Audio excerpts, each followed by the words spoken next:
মার্কিন president Donald ট্রাম্পের একের পর এক অভিবাসন নীতির কারণে স্বপ্নের যুক্তরাষ্ট্র যেন অধরা।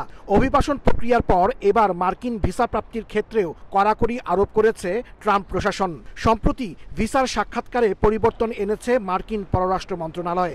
এতে আগে যাদের ভিসা ছিল তাদের আবারও ভিসা পেতে হলে অনেকের সাক্ষাৎকার বাধ্যতামূলক করা হয়েছে। বাইডেন প্রশাসনের সময় ড্রপ বক্স পদ্ধতিতে আগে ভিসা থাকলে মেয়াদ শেষ হয়ে যাওয়ার ৪৮ মাসের মধ্যে আবার আবেদন করলে সাক্ষাৎকার দিতে হতো না। প্রতিদিনই আমেরিকার ইমিগ্রেশন আস্তে আস্তে শক্ত হয়ে আসতেছে।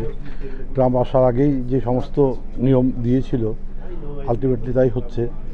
ড্রপ বক্সের যে নিয়মটা করেছে এটা সত্যি কঠিন হবে সবার জন্য। এখন জানি না সামনে আসলে কি পরিবর্তন আসবে। আমরা যে বাঙালি কমিউনিটি এখানে আছি সবাই আমরা এটা নিয়ে অনেক সংশয়ে আছি, অনেক দ্বিধাদ্বন্দ্বে আছি, অনেক হয়রানিতে আছি।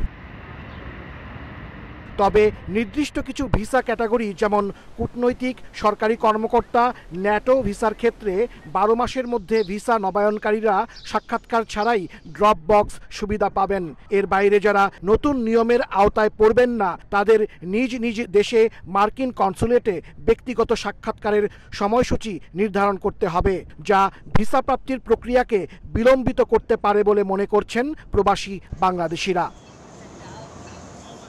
নতুন মার্কিন ভিসা নীতিতে ভ্রমণ ও কর্মসংস্থান ভিসা এবং পরিবার ভিত্তিক ভিসার নবায়নের ক্ষেত্রেও সাক্ষাৎকার মওকুফের সুযোগ কমানো হয়েছে। এ কারণে ভিসা প্রক্রিয়া দীর্ঘ ও সাক্ষাৎকারের অপেক্ষা বাড়তে পারে ধারণা করা হচ্ছে।